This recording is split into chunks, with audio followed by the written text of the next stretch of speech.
O japonês ele não é burro, eles não estão parados à toa, eles têm tecnologia para lançar o que eles quiserem. Aqui nós não temos infraestrutura, e nem aqui, e nem em local nenhum do mundo. Na Suíça está proibida a venda de carros elétricos, simplesmente por não ter energia. Isso é um fato.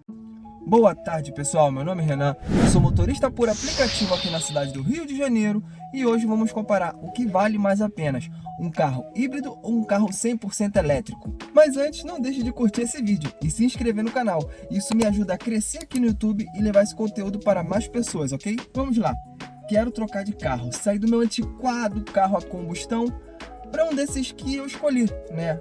Um híbrido, que é o Hyundai Ioniq ou o BYD Dolphin. Nessa comparação, os dois carros têm o mesmo valor, 150 mil. Vamos ver quais desvantagens cada um vai nos oferecer. Primeiro, na questão do peso. O Ioniq, um carro híbrido, tende a ser mais pesado que qualquer outro carro, já que ele carrega todos os equipamentos de um carro a combustão e também de um carro elétrico, né? O motor mais a bateria. Quanto será que pesa o Ioniq? Eu já procurei essa informação para vocês e posso dizer que ele pesa 1.422 kg, enquanto o BYD pesa 1.405 kg. Fica um pouco complicado pro Dolphin, né? Já que ele carrega só as baterias e o motor de um carro elétrico. Nesse quesito, eu levo um ponto para o Ioniq. O segundo ponto é problemático do Ioniq, que é o combustível. Ele depende de um combustível líquido. Ele tem um motor 1.6 que, combinado com um elétrico, gera um consumo de 18,9 km por litro. Na cidade e na estrada, segundo o Inmetro. Presta atenção que essas informações é segundo o Inmetro. Já no caso do Dolphin, segundo o Inmetro também, ele tem uma autonomia de 291 km com a capacidade de bateria de 44,9 kWh. Como medir qual é o mais econômico? Simplesmente não dá só para comparar, né? Vamos ter que ir pelos parâmetros que nós temos. Os novos postos elétricos para fazer o carregamento dos carros estão cobrando cerca de 1,9 kWh por um BYD, né? Carregar sua bateria toda. Isso aí custaria cerca de R$ 85,31 para carregar 100% e andar esses 291. Cara, eu não sei de onde o Inmetro tira esse cálculo, mas não se preocupa, o Ioniq também perdeu muita autonomia. Normalmente, o Dolphin faria uns 370 km com a bateria completamente carregada, enquanto o Ioniq não faria os 18,9, ele faria 22, 23 km com 1 litro de gasolina, segundo a revista 4 Rodas. O Ioniq, por sua vez, gastaria cerca de 15,39 litros de gasolina para fazer os mesmos 291 km. A gasolina no seu estado, ela precisa estar acima de R$ 5,55 para fazer o Ioniq gastar mais que o Dolphin, né? Ou seja, se ela estiver abaixo dos 5,55, o Ioniq é mais econômico. Nesse quesito, nós temos outros poréns. Por exemplo, você pode abastecer em casa, ter placa de luz solar em casa e falar que eu não gasto nada para carregar, beleza. Mas se você estiver na estrada, né, para abastecer o Ioniq, você levaria poucos minutos, já que o abastecimento é de combustível, é normal. Já o Dolphin, para recarregar 80%, levaria cerca de 35 a 40 minutos parado. Agora você imagina, um monte de gente indo viajar, todo mundo comprou o Dolphin, né? Vamos parar no posto para carregar. E aí, como é que fica? O posto ali com 5, 6, 10 pontos de abastecimento e chegando 40, 50 carros ali para abastecer. Você vai ficar o dia inteiro na fila esperando para recarregar seu carro? Isso eu tô dando aqui um ponto de vista sobre viagem, né? A fila ia ser absurda. Só na fila do GNV eu já sofro. Imagina ter que esperar 2, 3 carros elétricos na minha frente para recarregar. Mas não se preocupa. Na minha visão, se eu tivesse um Dolphin, o que eu faria? Se eu tivesse que viajar, alugaria um carro. Sairia bem em conta, né? A pessoa não viaja o tempo todo. Então, isso aí não é um ponto negativo, beleza? Agora vamos falar de PVA. O BYD Dolphin é de 0,5%. Enquanto do Ioniq, aqui no meu estado, é de 1,5%. Seriam R$ 750 para o Dolphin e R$ 2.250 para o Ioniq, né? Então, já ficou salgado para o híbrido. Quesito manutenção, nessa não tenho o que falar, cara. O Ioniq perde muito feio, já que o Dolphin não tem custos. E só por esse ponto eu já daria a vitória pro Dolphin, mas calma que tem muito mais coisa, não é só questão de manutenção que a gente tem que pensar. Então, essa rápida análise feita mal e porcamente, dá pra ver que seria mais viável ter um 100% elétrico do que até mesmo um híbrido, se você não for viajar. Mas para isso, né, como eu falei, você pode alugar um carro. Porém, eu queria aqui apontar algumas questões que temos que levar em consideração e tem que ser estudada quando se for comprar um carro elétrico. Nós estamos ainda nessa transição do combustível líquido para essa energia limpa, mas hoje o Brasil não suporta isso, né? Vamos começar pelo imposto.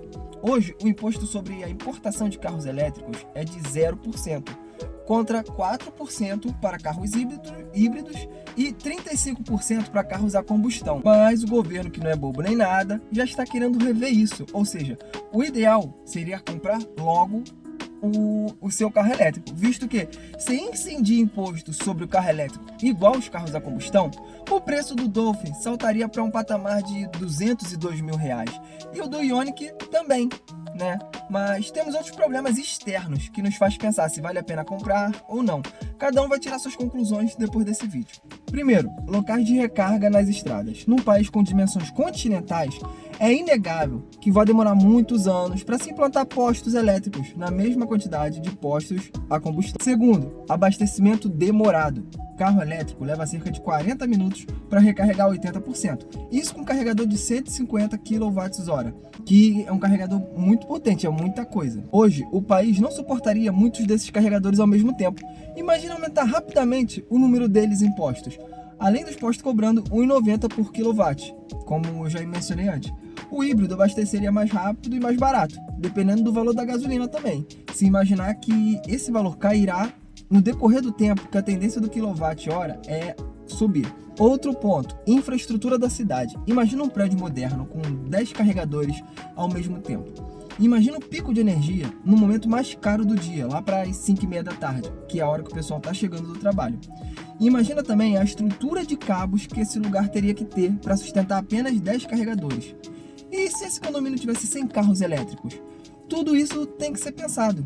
Você vai conseguir carregar o seu carro no seu prédio? Para você ter uma noção de comparação, para abastecer um comércio com 800 kWh, seriam necessários 15 placas fotovoltaicas. Para carregar 100 carros num condomínio, que isso não seria difícil, né? Precisaríamos de 285 dessas placas, só para carregar os carros. São 100 carregadores de 150 kWh. Seu prédio simplesmente aparecer um guarda-chuva. É o prédio com aquele arco de placas fotovoltaicas. Então, hoje ainda é inacessível. Mais um ponto que o pessoal esquece de olhar lá para fora. Na Europa, onde existe a lei que até 2030 todos os carros à venda devem ser elétricos, né? Essa lei já foi revogada até 2035 e agora algumas montadoras, como a Porsche, estão mostrando que fazer carros com emissões quase zero de CO2 já é possível, né? Enquanto isso, o continente queima carvão e diesel para ter energia, já que a Rússia cortou o fornecimento de gás deles. Não sabemos como vai ficar o futuro, mas você acha que eles preferem queimar carvão para abastecer os carros elétricos ou para se proteger do frio no inverno europeu, por exemplo? Mais um pontinho negativo. Quem vai comprar um carro elétrico usado? Vai comprar com as baterias acabando? Você vai trocar as baterias na hora de vender o carro? Não é só achar que vai ficar com o carro até rodar 1 milhão de quilômetros, que vai abraçar o carro para sempre, que nós vamos parar nessa tecnologia, né? Até lá já surgiu outras novidades, você vai querer trocar de carro daqui a, sei lá, 10, 15 anos, que seja, né? O que farão com esses carros? O que vão fazer com essas baterias? Descartar? Vai se reaproveitar? Não é igual você ter um celular velho que pode jogar no lixo. Nem o celular você pode jogar no lixo, mas a pessoa compra o celular novo e vê aquele caidinho e joga na lata do lixo. Hoje, presta atenção, hoje a Toyota tem o poder de fabricar qualquer tipo de carro que ela quiser. Se ela quiser fabricar um carro voador, ela consegue. Um carro voador elétrico ela consegue. Inclusive já tem projetos desse da Toyota. Porque eles não focam 100% no elétrico e desbanca a BYD, né? Pelo contrário, eles estão no caminho da Alemanha, produzindo um carro movido a combustível mais ecológico. Mas no caso do Japão, o carro deles é movido a amônia. Aqui no Brasil temos uma das maiores produções de etanol do mundo, né?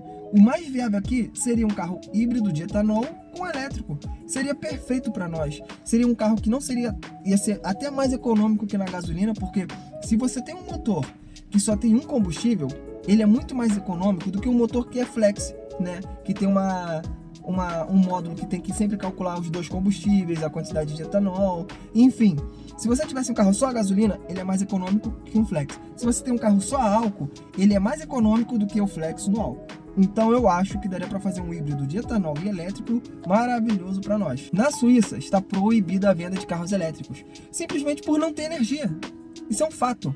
Aqui nós não temos infraestrutura, e nem aqui e nem em local nenhum do mundo. Então, antes de comprar o seu elétrico, ponha na ponta do lápis esse mar de indecisão que nós vamos viver nesse momento, né?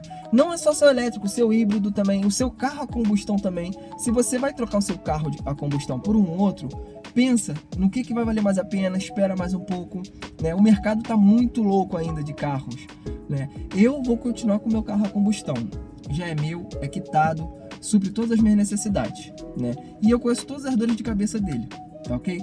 Então, depois disso eu me despeço de vocês por aqui. Uma boa tarde a todos e até a próxima.